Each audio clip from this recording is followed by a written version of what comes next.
Па, хуманитарната работа одамна е мрежана, значи во нас како луѓе или во мене, како поединец, можам да бележам први хуманитарни акции, можеби кога бев мала, имав голем дел од моето семејство кој што беше во Босна и така да моето детство некако беше преплетено со гледање на слики што се случува во војната и дефинитивно гледање во лице на луѓето кои што се погодени од некоја несреќа или од некоја неволја. И како мали секогаш сме организирале продавање на некои ситни работи во малото за да купиме нешто после што ќе имаме сите корист, но генерално големите хуманитарни активности, големи хуманитарни подвизи почнуваат веќе во 2009 и 2010 кога собиравме финансиски средства за Палестина, потоа во 2011 бе во Сомалија, учествував во делот хуманитарна активност која Сомалија се соочи во една од најголемите хуманитарни кризи во светот. Така да веќе од 2014 сме фокусирани тука во Македонија, помагајќи им на тие на кои што ние сме им помагале надвор од Македонија. Сме биле 3 пати во Сирија, во бегалските кампови. Така да сега кога сме тука во Македонија, почнуваме тука да фокусираме нашата мојата хуманитарна работа, бидејќи едноставно тоа е мојот данок кој што го плаќам затоа што сум жител на оваа планета и бидејќи сакам историјата да го бележи нашиот глас како гласот на хуманоста и на солидарноста. Во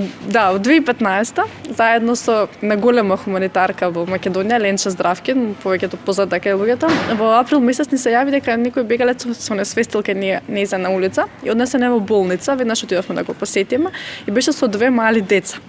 Малите деца беа целите испреплашени бидејќи нивниот татко само него го има, мајката е починала во еден од нападите во Сирија. Децата се клатеа пред да заспиат и го прашав таткото зошто така се мрдаат, ми кажа дека така мајката ги успивала и сега имаат понатаму потреба и тоа беше многу трогателно. Таткото продолжи пешки, зашто тогаш во Македонија немаа право да се движат со возила и продолжил пешки.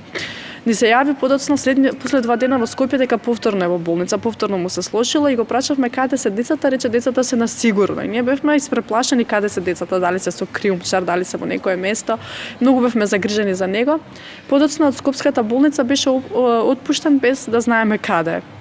Месец дена не знаевме каде е таткото, децата, дали се живи, дали некој криумчар ги земал, дали има тука трговија на луѓе. Бевме многу загрижени да во мај месец ни се јави и ни кажа дека стигнал безбедно во Германија. И едноставно нешто што беше многу трагично приказна во Скопје, во Велес, во болницата, солидарноста, ние Ленче, се едноставно доби краен епилог позитивен. После месец дена човекот стигнал до својата крајна дестинација, ни прати слика со своите деца. Едноставно гледате дека сите тие приказни кои што вие ќе ги сретнете по пат, тоа се животни судбини, тоа се луѓе со судбини како нашите, со деца, со семејства, кои што единствена цел има да бараат едно безбедно крајно за солниште и кога ќе го најдат, кога ќе ви се јават, знаете дека успеале во тоа, едноставно знаете дека не е безцелна вашата подадена рака во Македонија.